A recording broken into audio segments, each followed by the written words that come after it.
Hello my dear students, welcome to your master chem channel. कैसे हैं प्यारे बच्चों? Very good. तो आज मैं Amla Shankar Yadav master chem channel की तरफ से क्लास 11th के बच्चों को वीडियो ले आया हूं थर्मोडायनेमिक्स चैप्टर से। आज के वीडियो हमारा डिस्कशन होगा प्यारे बच्चों, relationship of heat of reaction at constant pressure and constant volume. यानी हीट ऑफ रिएक्शन का कांस्टेंट प्रेशर और कांस्टेंट वॉल्यूम पर क्या रिलेशन है। तो कांस्टेंट वॉल्यूम पर प्यारे बच्चों इंटरनल एनर्जी, कांस्टेंट प्रेशर पर एंथैल्पी, ये सब सारी बातें हल्का फुल्का हमारा डिस्कशन पिछले वीडियो में हो चुका है। लेकिन आज के वीडियो में बिल्कुल क्लियर हो जाएगा कि हीट ऑफ रिएक्शन का रिलेशन कांस्टेंट वॉल्यूम पर किससे होता है, कांस्टेंट प्रेशर पर किससे होता है। इसी को लेकर हमारा डिस्कशन होगा। तो चलते हैं। हाँ तो प्यारे बच्चों, ये class 11th lecture 9 thermodynamics chapter है। टॉपिक हमारा चल रहा है relationship between heat of reaction at constant pressure and constant volume. Constant pressure पर हीट ऑफ रिएक्शन और कांस्टेंट वॉल्यूम पर हीट ऑफ रिएक्शन में क्या रिलेशन है, इसी को बताना है प्यारे बच्चों। तो देखिए, it has already been discussed that QP माने heat of reaction at constant pressure, जो पी लगा हुआ है। क्यूपी किसके बराबर होता है? डेल्टा एच, यानी एंथैल्पी चेंज। ये हीट ऑफ रिएक्शन क्यूपी यानी एट कांस्टेंट प्रेशर पर ये किसके बराबर हो जाता है? Enthalpy change delta H. And QV माने क्या? Heat of reaction at constant volume. ये वी जो सबस्क्रिप्ट लगा है कांस्टेंट वॉल्यूम बता रहा है। Q v heat of reaction at constant volume that is equal to internal energy change delta U या डेल्टा ई। क्योंकि हर किताबों में प्यारे बच्चों इंटरनल एनर्जी का सिंबल अलग अलग है। किसी किताब का राइटर डेल्टा यू लिखता है, किसी किताब का राइटर डेल्टा ई लिखता है। दोनों बातें एक ही है, इसलिए हमने यहाँ पे दोनों मेंशन कर दिया है। ये इंटरनल एनर्जी चेंज है क्यूबी। अच्छा, अब आपको जो है जो फार्मूला बताया गया था एंथैल्पी चेंज का, तो it has also been derived already that at constant pressure पर डेल्टा एच किसके बराबर होता है? That is internal energy change plus P V work. P into delta V work है, वर्क के बराबर हो जाता है। दोनों का सम कर दिया जाए, इंटरनल एनर्जी चेंज और P into delta V work का सम, ये वर्क है, तो इंथैल्पी चेंज बराबर हो जाता है प्यारे बच्चों।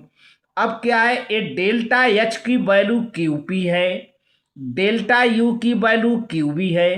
तो हम ऐसा करते हैं कि इनकी वैल्यू जो है रखते हैं। लेकिन पहले देखें, डेल्टा वी को पहले देख लेते हैं। डेल्टा वी यानी वॉल्यूम चेंज, तो फिर delta V is the volume change. Equation 2 को हम ऐसे लिख सकते हैं कि delta H is equal to delta U plus P bracket में V2 माइनस V1। अब V2 क्या है? Volume of final state, and V1 volume of initial state. दोनों का पहले इसको कर लेते हैं।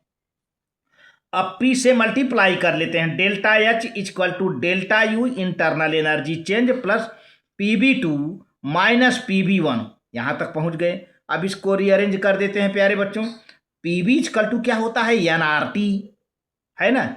ये PB इजक्वल टू क्या होता है? NRT। यहाँ दो टाइप के PB हैं, PB2 एंड PB1। तो PB2 मतलब हो जाए N2RT और PB1 N1RT। इसको बना करके रख लेते हैं यहाँ पर। पहले इसको नोट कर लो प्यारे बच्चों, ठीक है।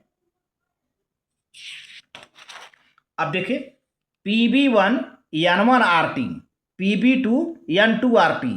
अब यही ले जाके इक्वेशन में रख देते हैं। Delta H is equal to delta U plus N2RT, यानी PB2 है ये, माइनस N1RT। बहुत बढ़िया। तो RT कॉमन है, RT हम कॉमन ले लेते हैं। Delta H is equal to delta U plus RT N2 minus N1। तो N2 माइनस N1 क्या हो गया? डेल्टा एन जी माने गैसियस स्टेट में इंटू आर टी हो जाएगा। तो ये delta H equal to delta U plus delta N G, G जो लगा हुआ है गैसियस स्टेट में mole number of moles into R T. तो ये पूरा हम कायदे से लिख लेते हैं, इक्वेशन नंबर 3 बन जाता है। यही चीज़ अरेंज करके delta H equal to delta U plus delta N G R T, यानी number of moles in gaseous state का है। तो अब यहाँ पे देखिए, फिर delta N G equal to N2 minus N1 is the difference between the number of moles of the gaseous product and those of the gaseous reactant. अब N2 क्या है, प्रोडक्ट है, N1 क्या है, रिएक्टेंट है। तो गैसियस मोल्स के number का चेंज है, डिफरेंस है। बट अब देखिए, अब यहाँ पर मैंने शुरू में बताया था डेल्टा एच क्या है, क्यूपी। शुरू में बताया था डेल्टा एच किसके बराबर होता है, क्यूपी। तो ठीक है, अब डेल्टा यू किसके बराबर होता है, क्यूबी। अब ऐसा करते हैं कि इसको भी हटाते हैं, इसको भी हटा देते हैं, तो अब नया इक्वेशन मिल जाता है। अब यहाँ पर हम क्या रख दें, क्यूपी, यहाँ पर क्या रख दें, क्यूबी। बहुत बढ़िया। तो QP equal to QV plus delta N G R T, ये इक्वेशन हो गया प्यारे बच्चों। अब क्यूपी क्या है भाई, heat of reaction at constant pressure. QB क्या है, heat of reaction at constant volume. Delta N क्या है, number of difference in the number of moles of gaseous state, gaseous product and reactant का है। R T gas constant है, T R, are क्या है, gas constant है, T का है एब्सोल्यूट टेम्परेचर है, इसकी वैल्यू रख दिया जाता है। तो आप इसको नोट कर लो। बहुत बढ़िया। अब कंडीशंस अंडर विच, आप कंडीशन पहले समझिए, कंडीशन बहुत जरूरी है। Conditions under which q p equal to q v, कब यह क्यूपी क्यूबी के बराबर हो जाता है, मतलब डेल्टा एच इंटरनल एनर्जी के बराबर, इंटरनल एनर्जी चेंज के बराबर हो जाता है। ये हेडिंग है। अब नंबर 1, नंबर 2, नंबर 3 कंडीशंस हैं। तीनों कंडीशन को आप देखेंगे। When reaction is carried out in a closed vessel so that volume remains constant।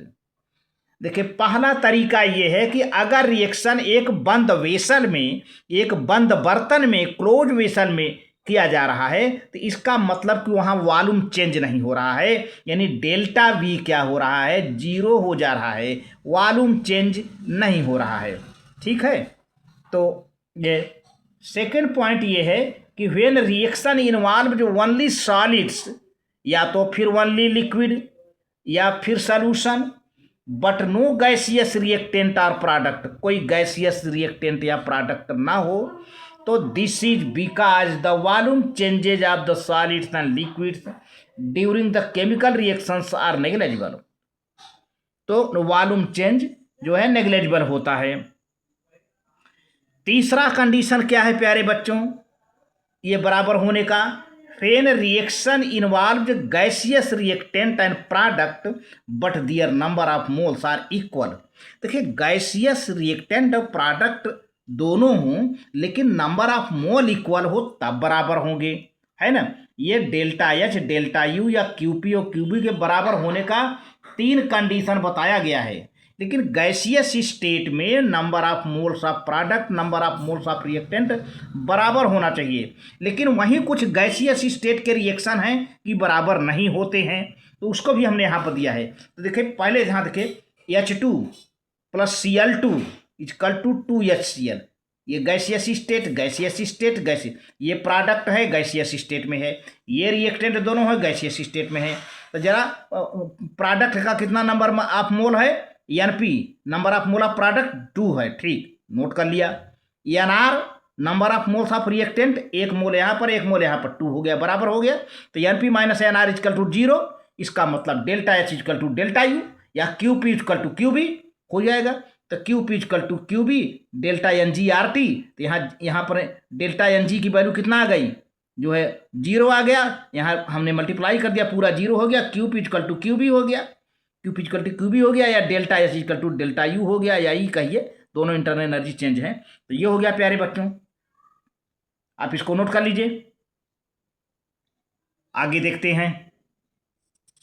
ठीक। अब ये दूसरा ये है, यहाँ पे कार्बन सॉलिड है, ऑक्सीजन गैस है, कार्बन डाइऑक्साइड गैस है। तो रिएक्टेंट की बात करें, रिएक्टेंट में एनआर क्या है, नंबर ऑफ मोल केवल गैस का लिया जाएगा, इसका नहीं लिया जाएगा। Number of moles of gas 1 है, ठीक। Number of moles of product कितना है, 1 है, एनपी। दोनों का चेंज कितना हो जाएगा, दोनों का डिफरेंस 0 हो जाएगा। बस उसी तरह से रख दीजिए तो क्या हो जाएगा, यहाँ भी क्या हो जाएगा, delta H equal to delta U हो जाएगा, जैसा कि पहले किया गया था फार्मूला लगा करके। बराबर होंगे तभी एक दूसरे के इक्वल हो जाएंगे, जब नंबर ऑफ मोल्स बराबर होंगे रिएक्टेंट और प्रोडक्ट के। लेकिन वहीं कुछ ऐसे होते हैं कि डेल्टा एच डेल्टा यू के बराबर तब नहीं होता है, कब, जब number of moles of reactant और प्रोडक्ट बराबर नहीं होते हैं गैसियस स्टेट में। देखें, the q p is different from q v in those reactions which involve gaseous reactant and products, and the gas number of moles of gaseous number of moles of product in gaseous state not equal to number of moles of reactant in gaseous state। Example, जैसे ammonia है भैया, ये 3H2 है, number of mole कितना है, 3 है। यहाँ पर N2 है, नंबर ऑफ मोल 1 है, 3 1 4 हो गया, यानी रिएक्टेंट कितना हो गया, NR, number of moles of reactant 4 हो गया, 4। लेकिन number of moles of product 2 हो गया, एनपी। तो दोनों का डिफरेंस क्या हो जाएगा, अरे भाई एनपी माइनस एनआर 2 - 4, ये हो जाएगा -3 हो जाएगा, है ना। तो ऐसी कंडीशन में ये बराबर नहीं हो पाएंगे, तब बराबर होने की बात हो रही है ना। तो QP equal to QV plus delta N R G और delta H equal to delta U delta N G R T, फिर delta N equal to N P minus N R gaseous state का है, बात बताई जा रही है। लेकिन अगर यहाँ पर कुछ बच्चे कैलकुलेशन में यूनिट गलत लिखते हैं, ये यहाँ की समरी है, इसके बाद इससे तो ये तो इक्वेशन हो गया आपका पूरा जो बता दिया गया।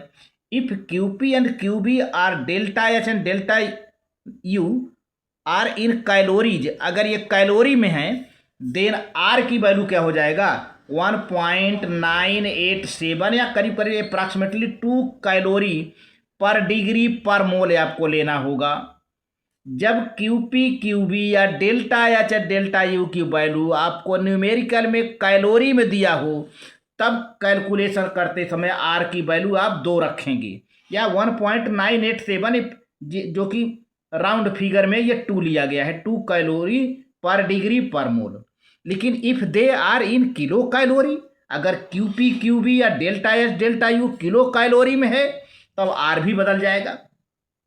Then R is taken as 0.002 kilo calorie per degree per mole, तब आर की वैल्यू ये रखना पड़ेगा, ध्यान दीजिए। तो ये सब ध्यान देना चाहिए, कैलोरी किलो कैलोरी, तो आर की वैल्यू तुरंत बदल जाएगी, जो है 1000 से डिवाइड कर देंगे, ये हो जाएगा। तो इसको आप नोट कर लो प्यारे बच्चों, ठीक।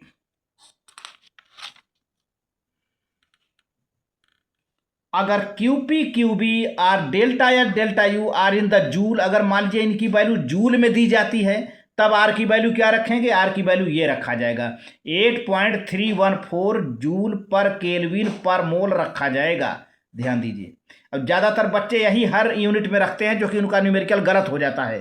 तो आप ध्यान दीजिए, जब जूल में दिया जाए तब ये आर की वैल्यू रहेगा। आर की वैल्यू हर जगह कैसे रखना है इसको मैं बता दे रहा हूँ। लेकिन if they are in kilo joule, जब किलो जूल में है तो क्या करो, 1000 से इसको डिवाइड कर दो, है ना। अगर क्यूपी क्यूबी या डेल्टा यू की वैल्यू किलो जूल में दिया है, तब आर की वैल्यू क्या करोगे, इसी में 1000 से डिवाइड कर दो, तो क्या हो जाएगा 0.008314 kilo joule per kelvin per mole, and T is temperature in kelvin, temperature kelvin में लिया जाएगा। एक न्यूमेरिकल है, बड़ा प्यारा सा न्यूमेरिकल, जो कि AIPMT 2009 में आया है। अब तो नीट नाम हो गया है, अब तो नीट, पहले All India Pre Medical Test इसका नाम हुआ करता था, जो 2009 में एक क्वेश्चन आया है, बहुत बढ़िया सवाल है। और find out the internal energy change for the reaction A liquid state में, equal to A gaseous state में at 373 kelvin heat vaporization is 40.66 kilo joule per mole. देखिए किलो जूल में दिया है एंड आर दे दिया है, are is equal to 8.3 joule per mole per kelvin. R की value आपको जूल में दिया है और यहाँ पे किलो जूल में दे दिया है प्यारे बच्चों। तो आप ऐसा करिए कि जब आर की वैल्यू जूल में दिया है तो इस हीट को जूल में कर लीजिए, है ना, 1000 से करके मल्टीप्लाई करके। तो अब देखिए पहले ए का इनिशियल स्टेट लिक्विड में है और फाइनल स्टेट गैस में है, ठीक है। तो यहाँ पर देखा जाए एनपी माने नंबर ऑफ मोल्स ऑफ, पहले इक्वेशन लिख लिया आपने, और delta N G equal to N P minus N r है। तो पहले एन पी लिखिए, number of moles of product 1, लेकिन number of moles of reactant 0। अब आप समझते हो कि यहाँ तो 1 है, भैया 1 है तो ये लिक्विड स्टेट में है ना, ये गैसियस स्टेट में नहीं है, इसलिए एन आर यानी number of moles of reactant 0 लिया गया यहाँ पर। भाई ये गैसियस स्टेट का 1 मोल यहाँ हो गया, लेकिन इसका भी 1 मोल है, बट ये लिक्विड है तो इसको यहाँ नहीं कंसीडर किया जाएगा, जैसा कि मैंने रूल में बताया है। तो अब डेल्टा एन जी यहाँ पे इसीलिए जी लगा है, number of moles of reactant and product in gaseous state. तो N P minus N R, तो एन पी का कितना है 1 है, एन आर का कितना है 0 है, तो 1 माइनस 0 माइनस 1 ही लिया गया, ठीक है। अब चूंकि हीट इंटरनल एनर्जी चेंज आपको निकालना है, तो आपका फार्मूला क्या होता है प्यारे बच्चों, delta H equal to delta U plus delta N G R T. बस क्या करना है, सारा वैल्यू उठा के रख देना है। तो आप पहले डेल्टा यू निकालना है, इंटरनल एनर्जी चेंज निकालना है, तो आप साइड चेंज करके इसकी वैल्यू बना लो, जो है delta U equal to delta H minus delta N G R T. Formula adjust करके बना लीजिए, इसको इधर साइड चेंज कर लीजिए, पक्षांतर जिसको कहते हैं साइड चेंज कर लीजिए। अब delta U equal to delta H minus delta N G R T, बहुत बढ़िया। अब डेल्टा एच की वैल्यू आपको दे रखा है ये यहाँ पर, heat of vaporization is 40.66 kilo joule per mole है, लेकिन आर की वैल्यू जूल में है, तो आप इसको भी जूल में बना लीजिए। जूल में बनाने के लिए 1000 से मल्टीप्लाई कर दीजिए, तो क्या हो जाएगा 44660 जूल रख दिया हमने इसके जगह पर, फिर माइनस लगा है, माइनस लगाया, डेल्टा एन जी कितनी वैल्यू आई 1 आया, 1 लिखा, फिर आर है, आर की वैल्यू दिया हुआ है 8.3 है, तो हम 8.314 पूरा ले लेते हैं, या चाहे आप 8.3 ही लिख दें, कोई दिक्कत नहीं है। फिर टी है, टी 373 का टेम्परेचर दे रखा है, कर दिया, पूरा फिटिंग हो गया। बस आप इसको सिंप्लीफाई कर लीजिए, तो ये देखिए 40660 यहाँ लिख लिया, 40660 जूल, माइनस इसका आपने मल्टीप्लाई पूरा कर दिया प्यारे बच्चों ये वाला, तो आपको 3101 जूल आ गया। अब इसको इसमें से माइनस कर देंगे तो आपका क्या हो जाएगा, 37,559 जूल आ गया, 37,559 जूल पर मोल आ गया, है ना। अब इसको किलो जूल में कर लो, क्या करना है 1000 से डिवाइड कर दो, तो 1 2 3 यहाँ डेसिमल आ जाएगा, 37.56 राउंड फिगर में किलो जूल पर मोल, ये आंसर आ गया। कितना आसानी तरीके से ये सवाल लग गया प्यारे बच्चों, तो आप इसको नोट कर लें, आप इसको नोट कर लें। आज के वीडियो में बस इतना ही।